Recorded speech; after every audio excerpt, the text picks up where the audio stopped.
안녕하세요. 오늘 저희는 당신이 보내주신 자료들을 토대로 인공지능, 특히 그 귀납적 AI라는 것이 어떻게 학습하고 또 어떤 한계에 부딪히는지 좀 깊이 파고들어 보려고 합니다. 네, 안녕하세요. AI가 가끔 보면 정말 왜 저런 실수를 하지? 싶을 때가 있잖아요. 그 근본적인 원인을 한번 찾아보는 거죠. 네, 흥미로운 주제입니다. 핵심은 그거 같아요. AI가 예를 들어 사과 이미지를 잔뜩 보고 아, 이게 사과구나 하고 배우면 돼. 네, 패턴을 인식하는 거죠. 근데 이건 사과가 아니야 라는 것까지 자동으로 알지는 못한다는 점. 거기서부터 이야기가 시작되는 것 같습니다. 맞습니다. 귀납적 AI는 주어진 데이터에서 패턴을 발견하고 그걸 일반화해서 학습하거든요. 근데 아시다시피 유한한 예시만 가지고 이 무한한 현실 세계의 다양성을 완벽하게 파악하기는 본질적으로 좀 어렵죠. 네, 그렇죠. 오늘 대화에서는 바로 이 지점을 좀 집중적으로 살펴보면 좋겠습니다. 좋습니다. 그럼 AI 학습 방식의 기본부터 살짝 짚어볼까요? 방금 말씀드린 것처럼 사과 이미지 1, 2, 3 이걸 보고 사과라는 카테고리를 배우는 식이죠. A1이 A다 이런 식으로요. 네, 그렇죠. 예시 기반 학습입니다. 하지만 이 과정에서 고양이나 자동차는 사과가 아님을 배우는 건 아니잖아요. 맞아요. 그게 자동으로 따라오진 않죠. 여기서 이제 문제가 좀 생기는 것 같아요. 심지어 학습된 카테고리들 사이의 경계도 약간 모호해질 수도 있고요. 아, 네. 예를 들면요? 예를 들어서 사자랑 호랑이를 열심히 학습시킨 AI가 처음 보는 제규어를 딱 보고는 이게 사자인지 호랑인지 둘 중 하나로 그냥 잘못 분류해버리는 경우 같은 거예요. 아, 네네. 정확한 지적입니다. 그게 바로 부정적 예시 문제. 영어로는 네거티브 샘플 프로블럼이라고 하는 것과 딱 연결되는 지점이에요. 부정적 예시 문제요? 네, AI가 개는 개다. 이걸 배워도 고양이는 개가 아니다. 이걸 저절로 알지는 못한다는 거죠. 아, 왜냐면 생각해 보세요. 개가 아닌 것은 세상에 무한히 많잖아요. 그렇죠. 고양이도 있고 책상도 있고 하늘도 있고. 네, 맞아요.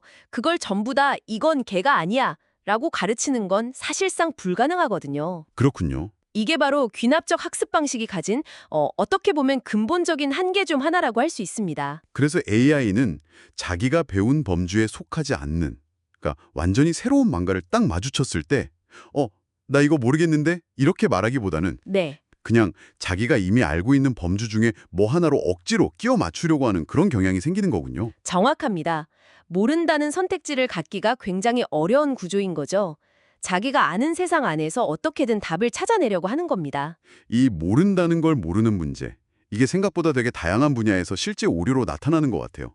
당신이 주신 자료들에도 흥미로운 사례들이 꽤 있었는데요. 네, 어떤 것들이 있었죠? 예를 들면 새 그림자를 보고 갑자기 해시계라고 판단한다거나 아, 네. 아니면 3D 프린터로 그냥 거북이 모형을 만들었는데 이걸 소총으로 오인하는 경우도 있었고요. 허허, 정말 예상 밖의 맥락이나 형태 앞에서 AI가 얼마나 당황할 수 있는지 보여주는 좋은 예시들이네요. 그렇죠.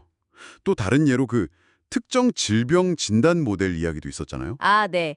코로나19 진단 모델이었죠. 네. 그 모델이 질병 자체의 어떤 특징을 합습한 게 아니라 그저 데이터에 우연히 많았던 환자의 특정 자세, 예를 들면 누워있는 모습 같은. 네, 맞아요. 폐사진에서 질병 소견이 아니라 환자가 누워 있는지 서 있는지 같은 전혀 엉뚱한 특징을 질병의 증거로 삼아버린 거죠. 그러니까 중요한 정보랑 그냥 우연히 같이 나타난 상관관계를 구분하지 못한 거네요. 바로 그겁니다. 안면 인식 기술에서도 비슷한 문제가 있었죠. 훈련 데이터 자체가 좀 편향되어 있다 보니까. 네, 데이터 편향 문제도 심각하죠. 특정 인종이나 성별에 대해서는 오류율이 훨씬 높게 나타나는 거예요. 심지어 어두운 피부의 사람이 온도계를 들고 있는데 그걸 총으로 잘못 인식한 사례도 있다고 하고요. 네, 안타까운 사례들입니다. 이런 오리들이 대체 왜 생기는 걸까 좀 더 파고들면요. 아까 말씀하신 과적합, 영어로는 오버피팅이라는 개념과 관련이 깊어 보입니다. 과적합이요. 학습 데이터에만 너무 익숙해진다는 거죠. 네, 맞아요. 학습 데이터에 있는 특정 패턴이나 노이즈까지 너무 깊게 학습해버려서 정작 조금이라도 다른 새로운 데이터가 들어오면 오히려 제대로 반응하지 못하는 현상입니다. 아까 계곡 사진 예시가 딱 그거겠네요. 특정 각도에서 찍은 계곡 사진 몇 장만 보고 배운 AI가 네, 다른 각도에서 찍은 새로운 계곡 사진을 보더니 이건 호수다, 강이다 이렇게 착각하는 거요. 네, 전형적인 과적합 사례죠. 물론 과적합도 중요한 원인이지만 더 근본적으로는 역시 데이터의 한계 문제와 연결됩니다. 데이터의 한계. 네. 우리가 AI에게 주는 학습 데이터라는 게 아무리 많아도 방대한 현실 세계의 정말 극히 일부일 뿐이잖아요. 그렇죠. 모든 걸 담을 순 없으니까요. 네. 유한하고 또 어쩔 때는 좀 편향되어 있을 수 있는 그런 데이터로 이 무한하고 복잡한 현실 전체를 완벽하게 반영하는 모델을 만들려고 하는 시도 자체가 뭐랄까 굉장히 큰 도전인 셈이죠. 그렇다고 그냥 손 놓고 볼 수만은 없을 텐데요. 이런 문제들을 좀 해결하거나 완화하려는 노력들도 당연히 계속되고 있겠죠? 그럼요. 물론입니다. 우선 가장 기본적으로는 학습 데이터의 양을 늘리고 또 다양성을 확보하는 게 중요하고요. 네, 데이터의 질과 양을 높이는 거군요. 그리고 기술적으로는 과적합을 줄이기 위한 여러 기법들, 예를 들어 정규화, regularization 기법 같은 걸 쓰기도 하고요. 또 모델 성능을 객관적으로 검증하기 위해서 별도의 검증 데이터 세트를 활용하는 것도 일반적입니다. 그런 기술적인 보완책들 외에 좀 더 근본적인 해결책을 찾으려는 움직임도 있을까요? 예를 들어 학습 방식 자체를 바꾼다든지. 네, 좋은 질문입니다. 있습니다.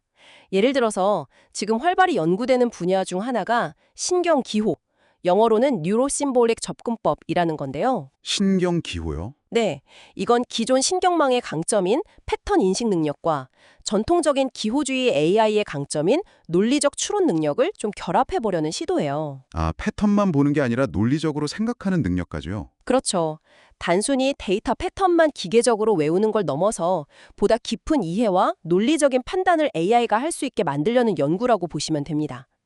아직은 연구 단계인 경우가 많지만 분명 가능성을 보여주고 있습니다. 흥미롭네요. 자, 오늘 이야기를 좀 정리해보면요. 귀납적 AI는 주어진 데이터 안에서 패턴을 찾아내는 데는 정말 강력한 능력을 보여주지만 네, 그렇죠. 그 예시를 통해 배우는 방식 자체의 어떤 태생적 한계 때문에 한 번도 보지 못한 새로운 것이나 이것이 아닌 것을 이해하는 데는 좀 어려움을 겪는다. 이렇게 요약할 수 있겠네요. 네, 정확합니다. 당신이 보내주신 자료들이 바로 이 AI의 뛰어난 능력과 또 그 이면의 그림자를 아주 잘 보여주고 있었던 것 같습니다. 맞습니다. 이러한 한계는 분명히 존재하죠. 하지만 말씀하신 것처럼 다양한 기술적 보완책들, 그리고 또 새로운 연구 방향들을 통해서 AI의 신뢰성과 안정성을 높여가려는 노력이 계속되고 있습니다. 네. 마지막으로 이런 질문을 한번 던져보면서 마무리하고 싶네요. AI가 결국 우리가 준 데이터를 통해서 세상을 배우는 거잖아요. 그렇죠. 우리가 주는 정보가 전부니까요. 그렇다면 AI가 가끔 보여주는 그런 오해들 혹은 실수들이 어쩌면 우리 자신, 즉 인간이 세상을 이해하고 또 데이터를 통해 표현하는 방식의 불완전함이나 편향을 그대로 비추는 거울은 아닐까 하는 점입니다. 아, 생각해 볼 만한 지점이네요. 네, 이 질문에 대해서 한번 스스로 답을 찾아보시는 것도 꽤 의미 있는 탐구가 될 거라고 생각합니다.